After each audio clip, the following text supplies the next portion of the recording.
Welcome to Stonehands, to the hands of stone.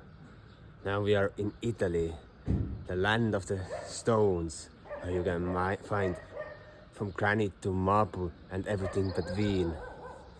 It's a land where the great art has been carved out of stone, the great statues, the great buildings.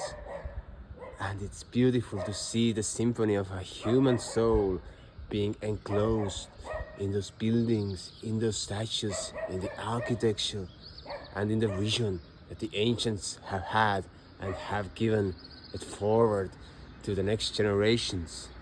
I really enjoy when I see the Roman ruins over here, especially when I see the Roman red and orange color in the buildings and in the places, or the red clay bricks that Romans used to build their buildings, even their statues, and then they put on a beautiful layer of plaster of a stucco or marmorino or graziello, and they just enjoy the beauty that a vision from a soul can bring forward.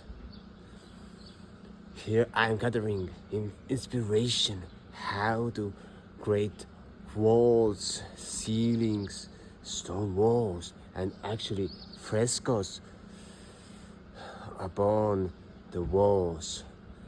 The play of the colors, it's a poetry, it's a music that comes from the soul, because everything that we see, every color, is an aspect of a music that radiates from within. Of course, there are some things that I would change. There are some things that I see that are not alright, like the paved roads, the pavements over here, that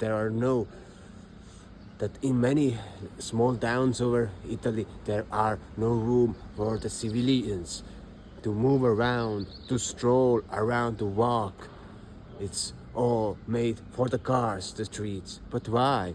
Because we're a walking species, and we are creative species. We should be doing more with our bodies and less with our machines.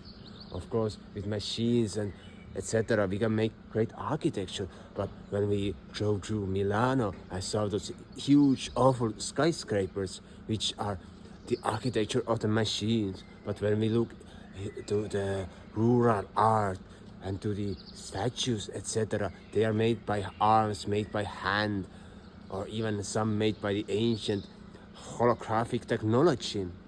As I look into the Alps and as I look into those beautiful stones that lay around those places, it gives a sense of well-being. It gives a sense of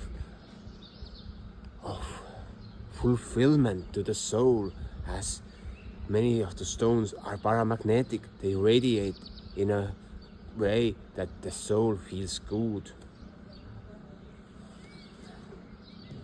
And the way how the music of the architecture is composed, that's how we visualize the life that we see around us. That's how we begin to manifest something.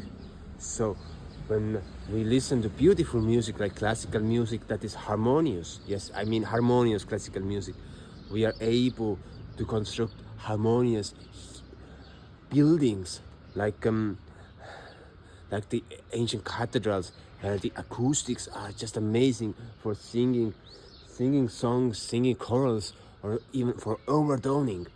I have a dream, as I'm a gong player, to play a gong in a church, so I could just enjoy those acoustics and enjoy the symphony of the overtones. And the beauty of the song, of course, to have this harmonic alignment, and when you're able to construct your architecture with the stars aligned to the spheres of the night sky, and you can align them to a greater purpose than your own lifetime. Like we are living in a house, our own house that is at least 200 years old horse stable that we converted to a home. Here I can see many old stone buildings that have been converted to their homes, and as I'm an avid fan of stones, the stones, they speak to me. They have their vibration that I understand, and I speak to them. we talk, we communicate, as we can see different stones that have been laid and been carved to immense beauty. So see you soon and see you next time.